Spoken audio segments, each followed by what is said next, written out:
It's about time because we're going there. Welcome to another episode of We're Going There. I'm your host, Bianca Juarez, and today is going to be different. I feel like I say that often, but now today's really going to be different. Why? Because on today's show, I get to bring on not one, but two of my coworkers, team members, and pastors here at Revere Church. Really grateful to have Cesar Delgado and Sam Tenney. Welcome to the show, guys. Super excited to be here. Did I hear you say two of your favorite coworkers? I did not. I did not. But see, this is the tempo that we're starting. See, already, I was a little worried. And I told the people who are here recording, shout out to the amazing team that's here to help. I already told them, my fear is that the podcast listeners are going to think that I'm mean or that we are savage, because how we talk to each other is literally like a family. People might not understand it, but I told them, hey, I want you to be 100% candid and real in this podcast.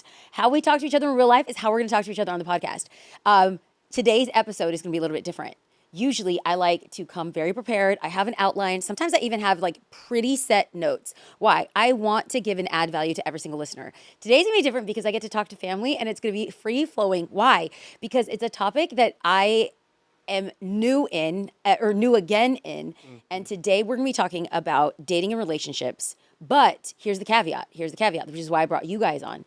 Dating and relationships when you feel like there's a calling on your life. Dun, dun, dun.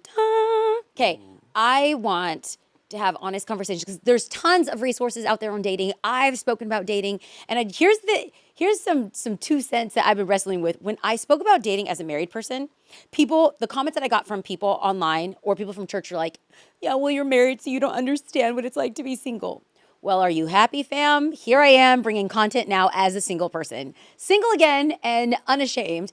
And I want to have a conversation because this started a conversation with some people in ministry about the cost of ministry and what this means for us relationally. So before we dive in, I want the people to get to know my people. So Cesar, little introduction, your relationship status, and tell the world who your favorite boss is. No, just kidding. But real quick, you said people had something to say when you were married. People got something to say now. Yes. They always have something to say. That's right. I just want to encourage you that you've been such a great leader and you've been such a good example in every season that you've walked through. Thank you. Okay, now we will let the world know you are my favorite. So, yeah, my name is Cesar Delgado, and I have a wife. We've been married for 3 years now. 3 years. We have Hallie, who is our baby girl. She's a little over a year and a half. We aren't the parents that do she's 20 months, lost track a long time ago. And then we have another baby girl on the way, due in 4 weeks. Girl dad. Congratulations. Girl dad. Hashtag Kobe. Let's go. And you've been with Revere Church for how long? Since 2019. Yep.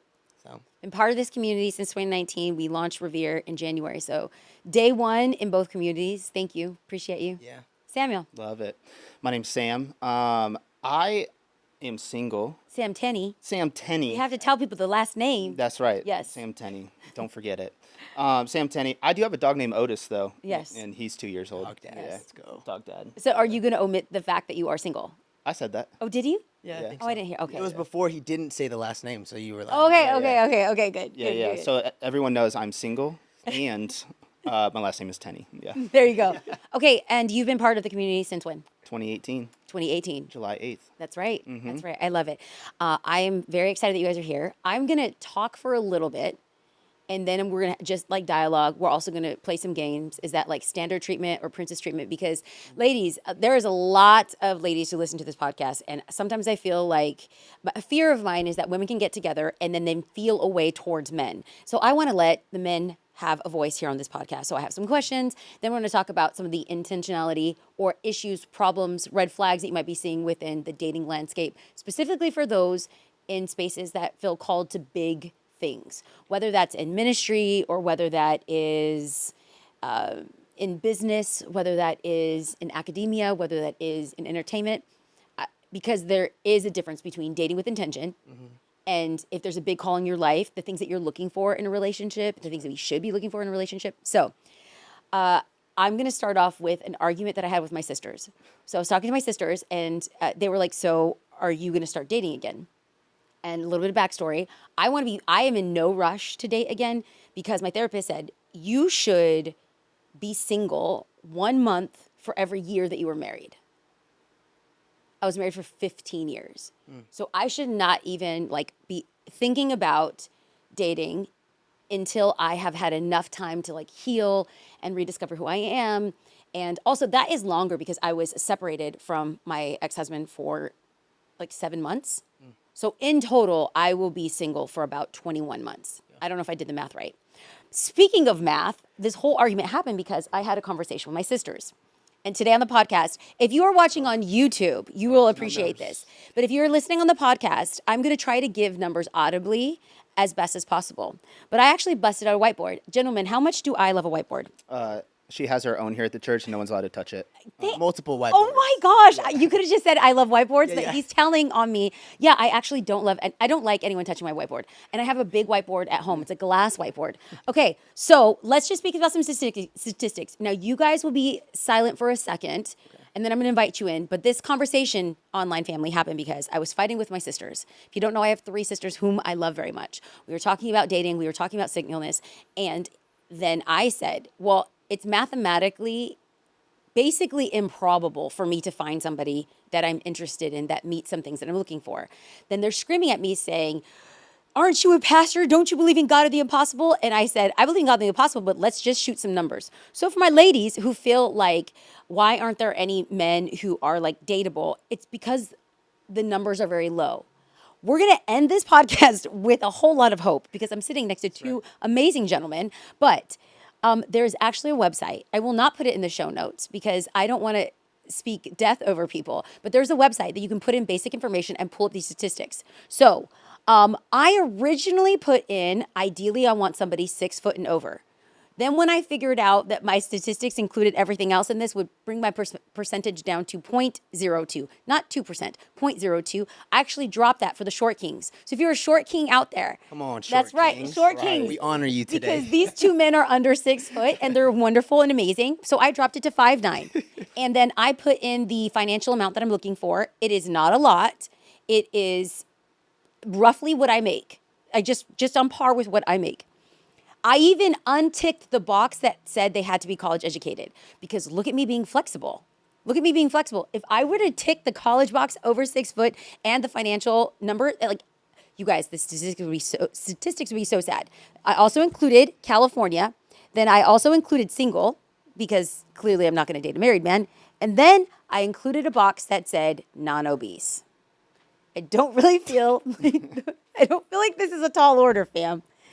In the state of California, eligible bachelors who meet these requirements as listed on the left-hand side are 107,584. So then let's make this, that doesn't sound that bad, right, fam? Okay. If you hear background noise, podcast family, it's because I'm writing on my whiteboard. Cesar, pull out your phone because I need you to do some basic math. Of the 584, did you get that number? 584. And 84. I need you to cut that number in half. Okay. Because 50% of people in the United States say that they claim to be Christian. Keep in mind, the statistic is claimed to be a Christian. So that number just went down to, hit me, Cesar, what is it? 53,792. 792.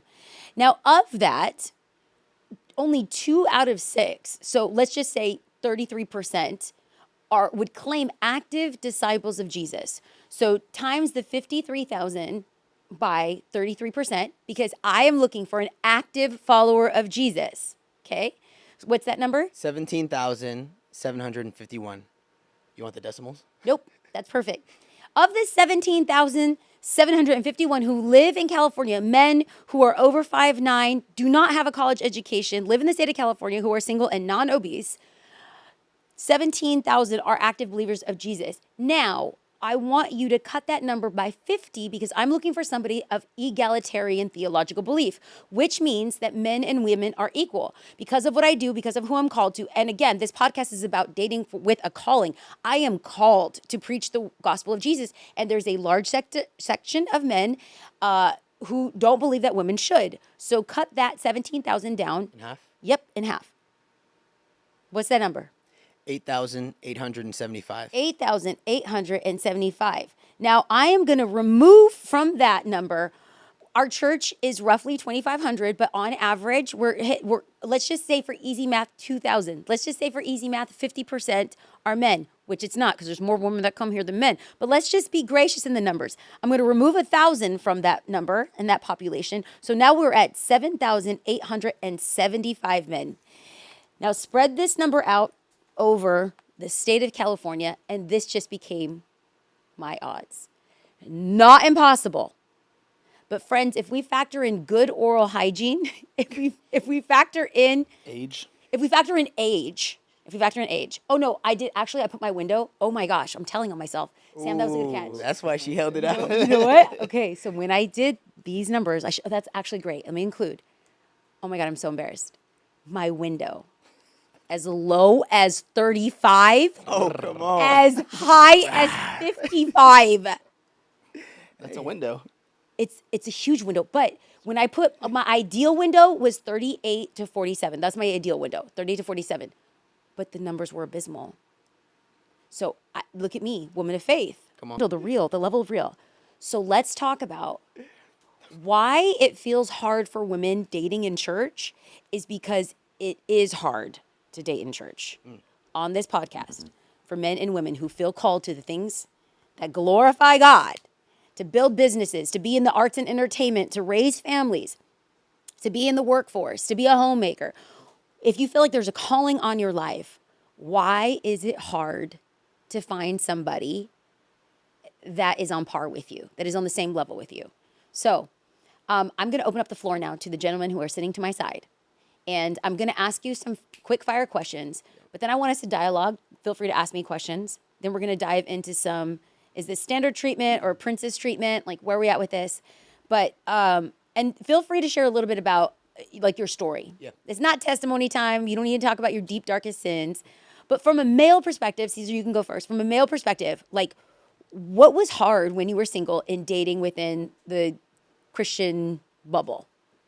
I think some of the big things were just like finding vision for my own life. Like first I had to find that for myself, and like hearing God calling me, and when I felt like it was in ministry specifically, it was, all right, now God has given me some vision. Now I'm looking for a female who also has vision and feels called to some extent.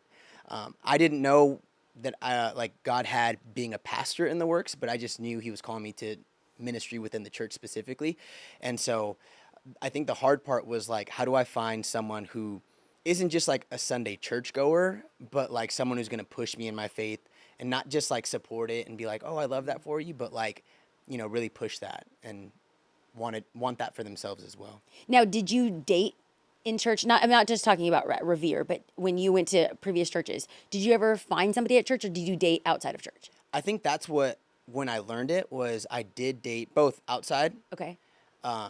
and like inside the church. Ooh, that feels a little tendency. You said, I want to clarify, you're a good guy. Like when you say I dated both, you weren't dating, or were you dating multiple people? Not at the same time. Okay. Is that what you're asking? Yes, because Oh, that's the way no. you made it sound. I said, I'm trying to protect my brother in No, these no, no. streets. Different area code. Yeah. I'm going through a span of time. Like before I was like really walking with the Lord, I would say like I recommitted my life in 2016. Okay. So I dated outside of the church previous to 2016. And then 2016, when I was walking with the Lord, pursuing him, that's when I was like, all right, well, hey, I met this girl at church. Like she's got to love the Lord. And that's when, you know, that relationship didn't work out. Learned a lot in that. And one of the things I learned was, okay, I found someone in church, but they were just like, you know, crack open the Bible on Sunday and then like all week just kind of did their thing. And then Sunday, it was just church was the thing, but they weren't really in pursuit of the Lord. Yeah. And that's when like when I learned that lesson of like, oh, I don't think I want to just be one of those like Sunday churchgoers. Like I want to like live this out every day.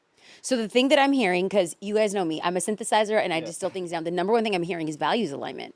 Yeah. Yeah, that's great. We're going to come back to that because it's one of the things I want to talk about as we actually put practical handles on how to date when you are called and called to big things. Sam, a little bit of you? Yeah, you actually stole my word. I was going to use values. Oh, okay.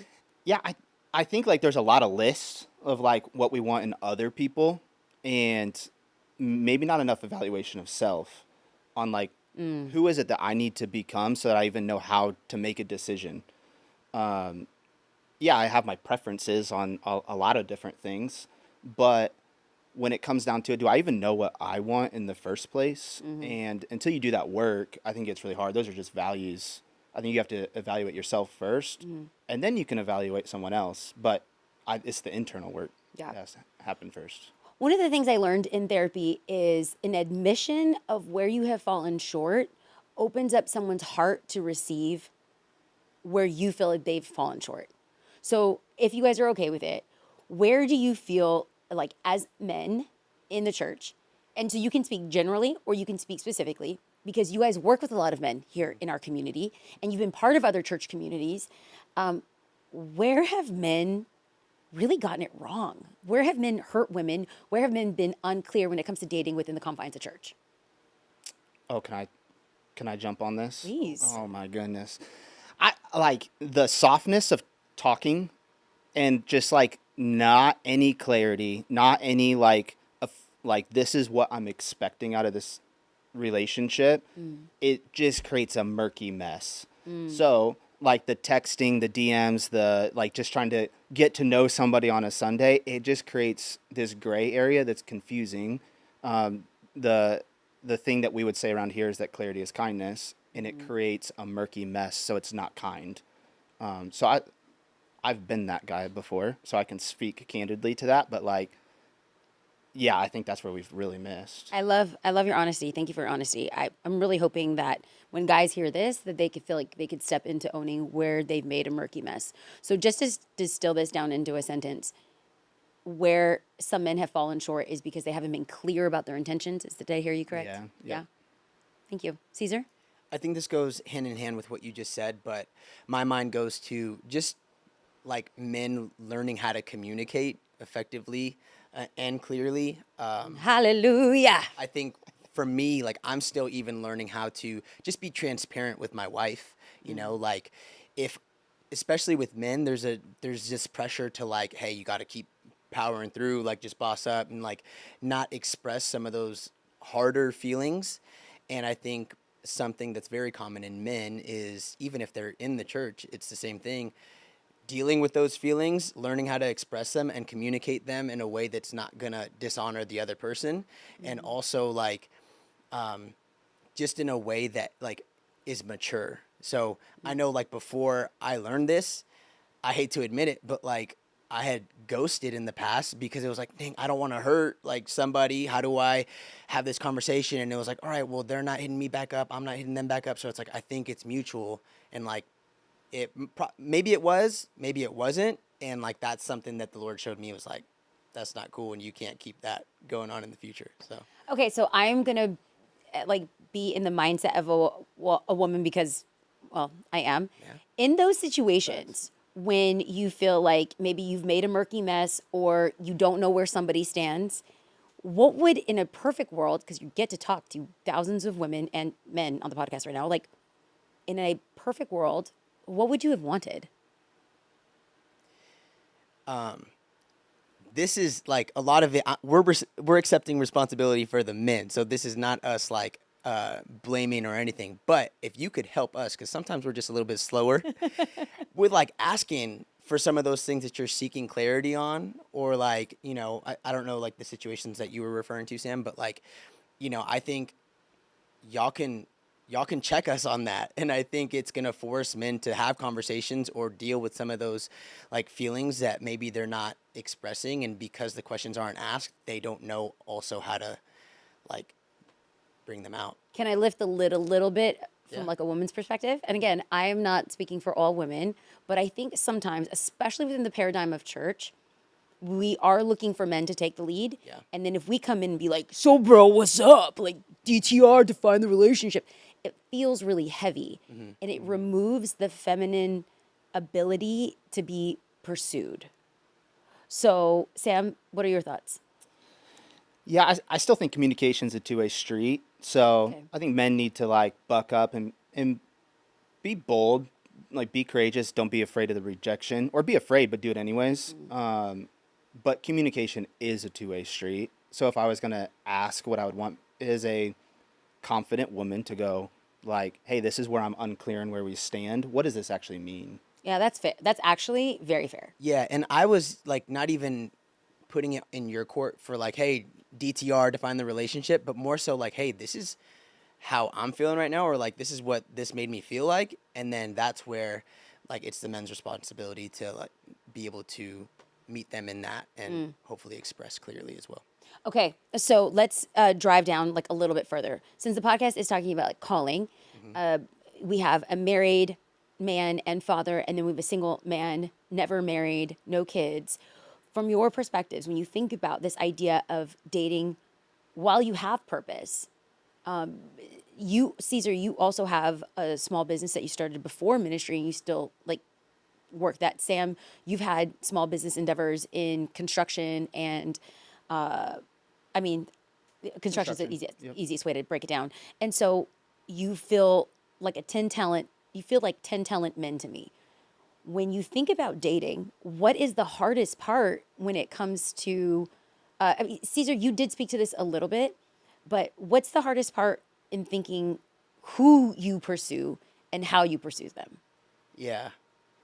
For me, it was finding someone who aligned and was going to push me in that. And I think I ended up pulling a Gideon, like, Lord, show me like multiple times along the process.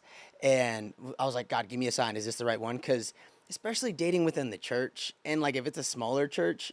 Now, hold on, refresh my memory. Were you on staff when you started dating Ashley? And for the podcast audience and listeners, Ashley is stunning, beautiful. We love her. She's part of this community. They met in this community. I firmly subscribe to build the house, find a spouse. I'm out here matchmaking. Babies are being had. Like this, a time is being had. You also vetted her out for me. Oh, I wasn't going to say that, but let's say we that. can let them know. We keep it real here. Okay, so hey, we're talking. You know what? This is actually a great segue. I knew that you were called, Cesar, and were you on staff? Were you on paid staff at that time? I think like her and I, it was right around that time because I think her and I were showing like interest in each other, but it was a really like long played out because I kept going back and forth with the Lord, like, is this the right thing? Like, I don't want to step into anything if it's not like you. And so I think it was kind of simultaneously. Okay. And so I saw that there was a calling upon your life, and you might have been on staff, you might have not been on staff, but this is how I love people regardless. I mean, Ricky, who is here recording, we even had a dating conversation just yesterday. I am in people's business because I love them and I see potential in their life, and I would hate for people to get misaligned and hitch themselves to the wrong horse. You know what I'm saying? Like, and so I invited Ashley, your now wife, out to lunch. Golly, saying this out loud makes me sound so scary. But I invited Ashley out to lunch. I was lovely. I paid for it. And I genuinely liked Ashley. Before she even dated you, I loved her. She was a servant. She would come early to church to set up and tear down. She was the only girl that would set up and tear down in 3-inch heels. I had mad respect for her. And so at lunch, I very pointedly spoke to her and I said, Cesar is going to be a pastor. And you need to understand that his call could go further or fall flat based on who he marries. And I was very direct. And everyone needs a Bianca in their life. I really do. I did believe in you, and I do believe in you, and I love you, and I'm so passionate about healthy relationships. Having walked through what I walked through, but you guys both will attest that I believed in healthy relationships when my marriage was strong, and I thought it was going to be forever. And I still believe in love, and I believe in the institution of marriage, and I believe in healthy relationships. And so, So anyways, I vetted Ashley and made sure that like she was going to be someone that was going to advocate for you and know if somebody's called to ministry, it's a burden that you can't shake. Yeah. It doesn't turn off when you walk out of the church building. And so I just had to make sure that like she was one. Now, Sam, for you, since you are single, you and I have had very open conversations about what are you looking for in a future mate, and what are the things, actually, let me be a little bit more specific with this question. What are your fears in dating, knowing that you are called and the Lord has called you to big things? Yeah, I think the fear, you touched on it, like, is this going to propel, like, the calling that God has on my life, and then, or is it going to, like, hinder that? And that fear is a lot, to be honest with you. I've had to do a lot of work to figure out like what I want. I had to do a lot of internal work to go, what is it that I value? It's going to go back to values for me. I have 3 things I know that are just non-negotiable for me. And so Oh, please. you tell. Nosy folk want to know. they say tear up the list and all this stuff, but these are values. Like this is Right. this is how we make decisions. This is great. We're gonna come back to that. Good. This is how we make decisions. So for me, there's a purpose side of this. Like you don't have to work for the church. You don't have to work for a church, but you have to have purpose in your life that comes from a deep well with the Lord. There's a builder side. I just know myself. I'm a driver. I'm a builder. I'm gonna go hard, and because of that, I think it would actually kill me if my partner was like soft. I don't know I don't know what the other side of that is, but not a builder. And then the last thing is I just want to be obsessed. I actually like my life. I enjoy like where God has me, and so if I'm not somewhat obsessed with you to where we can like laugh together, cry together, and build together, I just like I'm kind of out, or I'm not kind of out. I actually know that I'm totally out. Right. And so, yeah, it just goes back to values for me. Okay, so let's spend a little bit of time on this idea. This pastor we love and know. He's like an uncle in this house. He's a friend of mine, Pastor Mike Todd, did an entire dating and relationship series. And one message that he did in this relationship series was tear up the list. And I loved the principle of tearing up the list because sometimes it's like you ask a girl what they want and Jesus could appear in front of her and she's like, but he has facial hair. So I feel like women can get very, very particular and obsessed with like, he's not all 87 things on my list. So I get the principle of tear up the list. So instead of a list that needs to be there, what are the values for somebody that does feel like there's a calling upon their life? And when I say calling, I want to be very careful. I'm not talking about in ministry. Yeah. You just feel called to big things. So for somebody who feels called to big things, what are some of the values that you have discovered in this journey that are important to you? I think like the biggest one is just like pursuing God above everything else. So like we're making it a point to say it doesn't need to be in ministry specifically because you can own a business, you can be an employee somewhere, and you can still be pursuing the Lord above even that. And so I think it's just like an understanding of like, hey, in this house, like we're gonna tithe. In this house, church isn't an option on Sundays. In this house, you know. You better tell him, Pastor. Tell the people. So like, there's just those things with like, hey, we're gonna pursue God and really put Him first, not just with our words, but with our actions and everything else. I love that, Sam. I mean, you said your values, Yeah. and those are very, very clear. But maybe for someone who's listening, that maybe has never thought about this, because you clearly have done some work around this, which kudos, I'm proud of you. And I mean, you've had a peppered journey. Feel free to say as much or as little as you want, but how did you get to your values? And for somebody that's out there thinking through like, well, where do I even begin? What would you say? Yeah, how did I get to my values? I'm going to hit that first. Is desires come and go like over time with feelings, or they have for me. Values are more foundational. So I like desire is just not a good leader because in a moment I can desire something for a short period of time, but does that align with the life that I believe that I'm called to live? That's very different. And so I think like that's the side of it for me where I really didn't know what I valued, and because I didn't know what I valued, I didn't even know how to align with somebody else because there was nothing to align with. And so I could say, oh, this is what I want, but I actually didn't really know. So there's a introspective work that, I mean, I spend a lot of time. I go to therapy. Praise the Lord. I have a relationship coach sitting next to me. I wasn't going to say it on the podcast, but if you want to go there, I love it. Yeah, so you have invited me, and I just want to say thank you for trusting me in that. It's a privilege and honor. Yeah, it's fun. It's honestly fun. But I get like really good advice. I think everyone should have someone who speaks in from different angles. I'm actually sitting in between them on who speaks into my life. One's more as a brother and one's more as a coach. And it's just hilarious, honestly, to see how you respond to things. But yeah, I think you have to do that internal work. So what are some of the values? I don't know. Like you got to figure that out for yourself. You have to do your own work. I don't think pre-chewed food is going to be great for this because you're going to try to live somebody else's life. Yeah. And that's not beneficial. So before the podcast started, I asked if there was anything off the table that you guys didn't want to talk about. So if you feel okay with this, I'll let people in a little bit. You're very open with your life, and I appreciate that. Everyone on staff, I think it's this unsaid rule that we have to live with our scars on the outside. We're not afraid of like hiding them. But I think that how you've landed on your values is by failing at some relationships. Is that fair? Yeah, that could be a capital failing. Yeah. So I think that there's a lot of people. So a little bit of my backstory is I did not date. I kept on thinking like the one is going to come. It's going to be like Rebecca and Isaac. It's going to be Adam and Eve. And because I didn't have dating experience, I think the first person that paid attention to me, that loved the Lord, that had a call, that loved the church, I was like smitten kitten.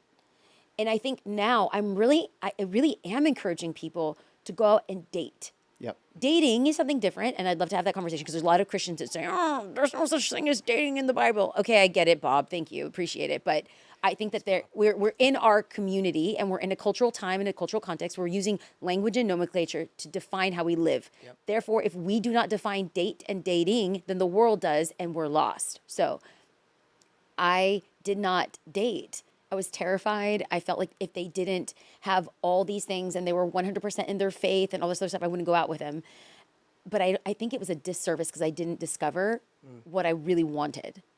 So they hit the tick mark boxes: Christian, over 6 foot, college educated. At the time, I was very adamant about things that I was looking for. At the very least, a bachelor's, ideally a master's, like had to make this much, had to go to church this many times. Like, what was I thinking? Oh my gosh. So where I'm stepping into now in this season of my life is it's less about what I thought were non-negotiables and more about values alignment. Yep. So my sisters in our scream match that we had last night, I had like this whole mathematical equation. They're like, first of all, Bianca, you're horrible at math. so anyways, I did the exact mathematical computations that I did with you guys.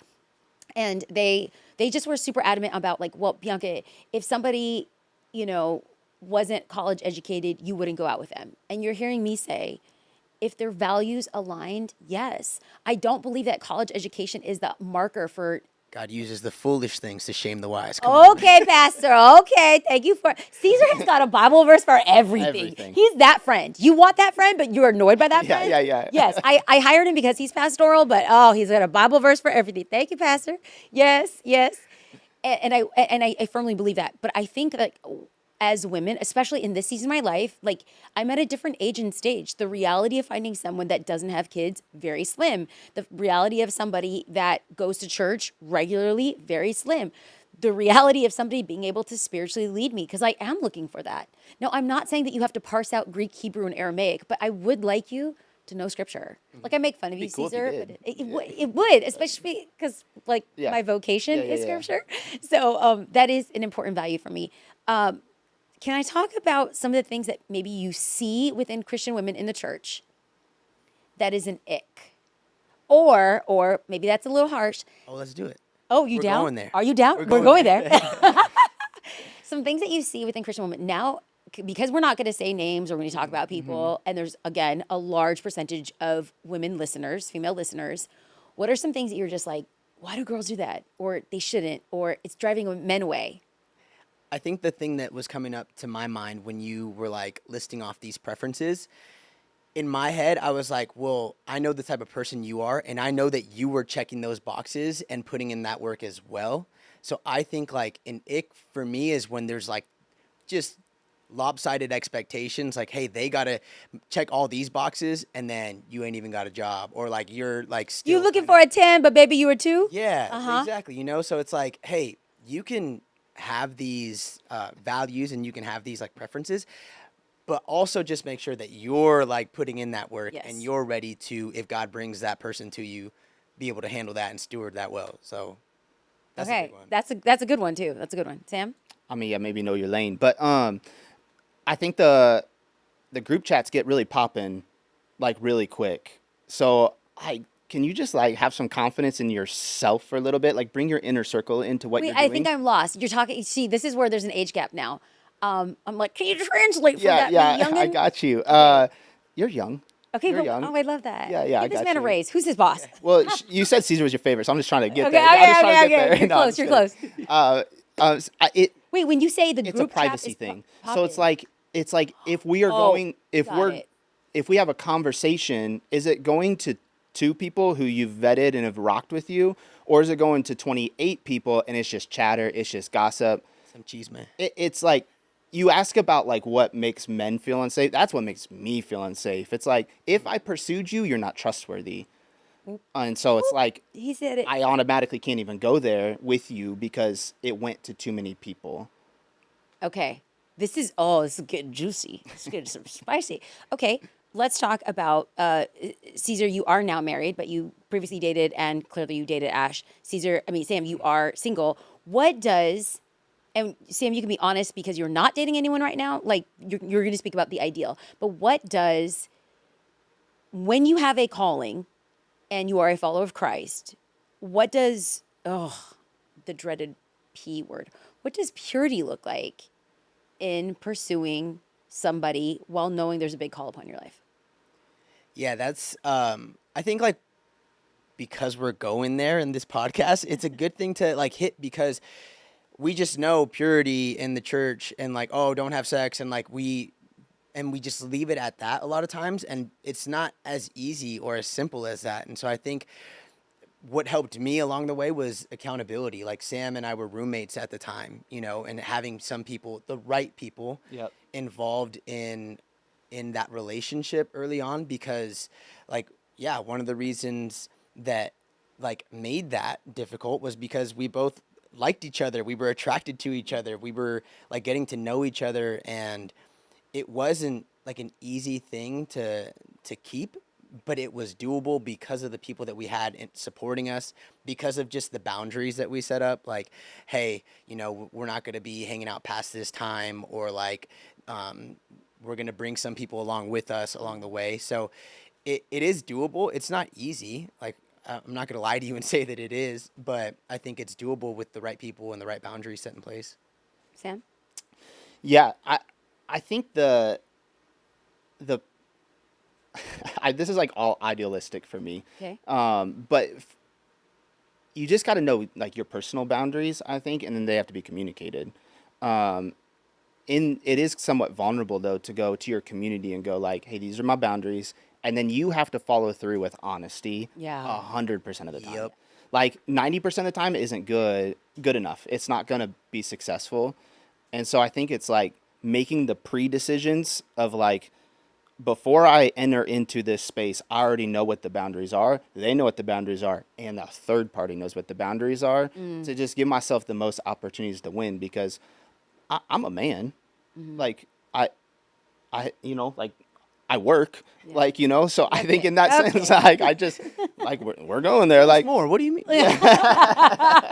Mom, I'm sorry, Mom. so, like, I don't want to mess up in the meantime to just make it harder to get into marriage. Agreed. Or if we break up, it just makes it 7,000 times harder than when we've honored each other in purity. I want to hammer this a little bit more, and then, you guys, so much time has flown by, and I feel like I didn't even scratch the surface. But one of the things I want to talk to people about when there's a call upon your life, you guys, we spoke about purity, and then Cesar, you had mentioned intimacy. I think if I can communicate something to people who have a big call upon their life, is within the Christian world specifically, when we talk about intimacy, we always have this line that points directly to sex. That's not just intimacy. Yeah. Right. And so if there's a call upon your life and you are opening up yourself and you're sharing your dreams, your aspiration, even your boundaries, your hopes, your financial status, you are allowing someone to enter into your life, and you don't know if they're trustworthy. Yeah. And what I'm seeing a lot, and I'm just going to speak for Revere, I'm not going to speak for the Capital C Church. What I'm seeing at Revere, I'm seeing a lot of people get excited because they meet someone. You're a Christian, I'm a Christian. You're the same age, I'm the same age. You want to have kids, I want to have kids. Let's get married. And they're rushing down the aisle without giving time for a natural pace of intimacy to happen. And so when you're rushing to get to the aisle, you have to rush to get to know somebody. And you are exposing yourself and your desires, your sexual desires, your financial desires, your familial desires with somebody that you don't know is trustworthy. So if there's a big call upon your life, take your time. Take your time. I say this as somebody who thought I did everything right. Like, I was a virgin when I got married. I feel like it's high time they start admitting barely a virgin when I got married. I feel like we have to admit that because I want to be very careful. We have to because I just heard a podcast with Pastor Stephen Furtick talking about when he started dating Pastor Holly, like they had a boundary that was like no kissing until they were engaged, and then they got engaged. That's wild, bro. I gotta say, good on them. Shout out. That's amazing. But then when they got married, when they got engaged, they said, well, let's just wait for our first kiss to be at the altar. I listened. I was doing my makeup, and I had. How long were they engaged That's for? the fruit of the spirit. It is, and I was like, I mean, that's impressive. So when I talk about a virgin and keeping purity in the relationship, there's some lines that were crossed, Mom. I'm sorry, So now, Respect, Mom. when I know because my mom listens to the podcast. Hi, Millie. I love you. Shout out. So when I talk about this now, when I talk about calling, I think, Sam, you're okay with me sharing the conversation that you and I had? Yep. Okay. So Sam has already mentioned that like I'm the unofficial dating coach, and I will always everyone on staff knows that I love an opinion. I love giving an opinion. I will give an opinion even if it's unsolicited. I got to get better at this. But Sam has invited me in, and we were talking about something, and I was joking around, and I was like, well, you can't kiss her. I was joking around. And he said, no, I would never kiss anyone that's not my girlfriend. That's right. And I kind of paused for a second. I'm like, you wouldn't? And then I kind of laughed. And then I was taken back for a number of reasons. I was taken back that you wouldn't kiss anybody that wasn't your official girlfriend. Then I was taken back that I laughed at that and that I would kiss somebody that was not my boyfriend. Then I was taken back at the fact I can't kiss somebody that is not my boyfriend because of the call upon my life. And so what at first I thought was maybe odd or weird that Pastor Stephen and Holly kept such a high bar of purity, I firmly think this goes back to Pastor Stephen at a very young age knew that there was a big call upon his life. And he would do nothing to compromise that. Now, if the Lord so wills, from the statistical odds of 7,732 available candidates that are out there for me to date in the state of California, do I even want to give a hint of physical intimacy when I'm already cautious about emotional intimacy, financial intimacy? If there's a big call upon your life, there's big sacrifices attached to it. And we have to be willing to say, because I am called to great and big things, I have to be very careful about the people that I'm associating with. Yeah. Fair? Yeah. Very fair. Okay. Before we wrap this up, so we are going to end because I think girls need clarity from men on like bars and expectation. But is there something that you wish I would have asked you that you would like to say? Is there something that you've learned that you would like to share? Or is there any parting thoughts that maybe you feel like God is just dropping in your heart? We are a Spirit-filled church. I believe that you guys both hear from the Spirit of God. We all can. So this is kind of like your window before we go back to our ratchet ways and do a little game. Is there anything you want to share? I think something that came to mind was you were saying, like, I did everything right and, like, encouraging people to take the time in dating. And I agree with that. I also think Tim Keller wrote a book, The Meaning of Marriage, and he said, when you are at the altar on your wedding day and you say, I do, you're actually saying I do to someone that you don't even know. And when I was reading that, I was like, hold on, we put the work in. I know who I married, got a little defensive. And then I kept on reading. And what he said was so profound because he was saying, essentially, like, you're saying I do to everything that you learned up to that point about that person, but you're also saying I do for all the years that are to come. You don't know how that person's going to be as a parent. You don't know how that person's going to be as jobs change. You don't know how that person's going to be as the seasons of life change. And so I say that, and hopefully it's an encouragement of like, you can do the work, but like, don't put so much pressure on yourselves of like, we have to do it perfectly. Because even then, like, you're saying I do eventually to all the unknown for all the years that are to come. And so it's going to always just take the work. And the work takes time, and there's no like cookie cutter amount of time that we can give, like date for a year or 2 years. Like some people are going to date less, some people are going to date longer. But I think it all goes back to the values and just like putting God at the center of it and being willing to do the work and bring the right people along your side. I love it. Sam? Yeah, I think there's a worship of being married, like of being in a relationship. I think if I would have gotten in a relationship, even up to a couple years ago, I think it would have been really, really hard to be successful, because I think I would have been putting so much weight on the relationship to satisfy me and fulfill me. And so I think doing the work on the front end, maybe, I don't know this, but like it seems like it sets you up for success in the long run. And so I would rather know, like, I can be content with just the Lord. I can be content in my community. I have desires, but do I worship those desires, or am I just accompanying by them? And like, no, like, I want to be a dad. I want to be a husband, but I don't need that to be like who God's called me to be. I love it.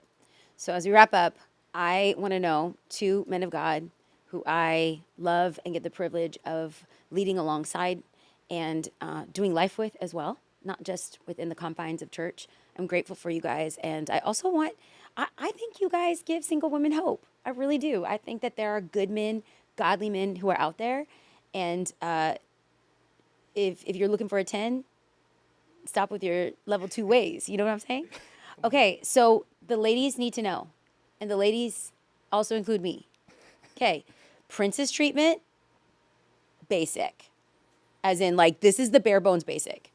Bare bones basic, BBB. So princess treatment. A whole new meaning to BB. Or BBB. Yeah. Okay, opening the car door. That's Wait, basic. so for clarification, like princess treatment, is that? Is it like the standards are too high? You're just being a pretty Oh, no, princess? no. No. Okay. Opening the door is basic. Bare bones basic, BBB. Every door, Okay. Paying for the first date. Yeah. basic. I've paid for every day. Paying for Ashley. that's my next question. That's my next question. Paying for every date. I think it's every date. If a guy is trying to pursue you and he's trying to do it right, he's gonna. Listen, I don't want to tell nobody, but I shall not give details. But on the 3rd date, I had a conversation, which I won't say with who, but my ex-husband tried to go 50-50. He said, both of us are building out our futures, and so we can just, maybe I'll take one, then you take one, and literally the Spirit of God came upon me, and I said, wait a minute, are you asking me to pay to date me? See, because what we're not going to do is that. Yeah. So if you want to date me, you can pay for the dates. I said, I don't need filet mignon, but I'm not going to be paying for things. Good old in and out. So someone needs to hear that. Someone needs to get some freedom in that. You don't Yeah. need fancy, but a man does need to cover. I think that's bare bones basic. Okay. When you get married, will your wife have a separate bank account for her personal items? We have a joint account, but we also have like a savings, like fun, and a savings for like a home. And she gets, like, we both Get access to the fund? Yeah. Account? Like if I want to go watch a game with some of the boys, like we're gonna go enjoy it. And if she wants to go have a girls' day, Okay, Sam? I would hope not. My dreams, this is not a value of mine, but this is something I prefer, is that she handles the finances. I'll make money. She's the accountant for the family. I'll make money. Just give me a budget. But like, I'll work. I'll work. Okay. Just don't give me a budget. I don't care. Okay. Yeah. You made it very clear. You made it very clear. I don't like doing that stuff. Okay. She wants to spend every holiday at her family's house. Oh no, I think there's got to be. I mean, every family is different. So some people might be like, good, I don't want to be with my family anyways. But I think that there's got to be some sort of like communication with that. Or maybe it's like first half of the day over at her family's, second half over at yours. But I think like it's not as simple as just saying like basic or princess. I think that there's more in that. Okay. I'm gonna go princess on that. My Okay. family's not local either, so that gets more complicated. Okay. But I will say, I think in everything, it's not give and take. It's like that's something that you have to be aligned on. That's why I hope if I ever remarry, he's an orphan, so all the holidays can be at my my God. family's house. I was about to ask, like, I had a feeling I knew what your like desire was. My family, we literally got together yesterday. We were screaming across the dinner table, and I'm like, "You guys, we are so dysfunctional. We're such an insane fun. family." But we put the fun in dysfunctional. That's what I was about to We say. put the fun in dysfunctional. And Jasmine was just like, wait, twin sister Jasmine. She was like, if the Lord ever graces you with another husband, like, I pray to God that he's an orphan or that he could That's just diabolical. understand it is diabolical. I know. Let's pray for it's Jasmine right kinda now. Maybe something as simple as just out-of-state family. That's my situation, so we're always with my family. Oh my gosh. Okay. You guys sit down to watch a television show. Who picks the show? I think we're both scrolling on Netflix and we're like, "Ooh, does that look good?" We like thrillers. Okay. So no scary movies, but thrillers. Okay. All right, here's my thing. I don't really watch that much TV. Okay. Okay, so she can pick, but I don't like musicals. So like, Okay. I'll do it every once in a while, but I'm probably just gonna fall asleep anyway. So But did you see Wicked? I don't want to. I don't. Okay. Okay. Well, I'll Yeah, pray I for was you. anti-musical, but I gave Wicked a shot. And did I you love actually it? liked the storyline of it. I'm telling Waiting for you. number two. I'm telling you. I read the book. I never saw the thought I would say play. these things, I but- saw the movie opening weekend. I went to the Wicked sing along. Don't judge me. Don't judge me. If I think my sister just killed like musicals growing Okay, up for me. So okay. yeah. Okay. Yeah. I do fall asleep just about 98% of the time that I'm Bro. watching a movie. Okay. If it's you guys past are 6 fired. p.m., Absolutely fired. Mine's not 6 p.m. I just don't really like. I'd rather be doing something. If I'm but comfortable on the couch, it's a wrap. yeah, that's true. Okay. That's actually all true. right. Well, this game didn't go as I thought, but I'm so glad for the honesty. I appreciate it. Thank you for being part of the podcast. We're going there. Thank you to Sam and Cesar for not just being honest with your responses, but part of this church and part of this team. I appreciate you guys. You guys give and will give women hope that godly men are still out there. If you want more resources or to get more information about these guys, their social media links will be in the fold below. And I can't wait to bring more content to your ears. Great conversations that are impacting our lives. Thanks for being part of this community. If you liked it, leave a positive review or subscribe to follow along so you don't miss anything. We'll see you next time.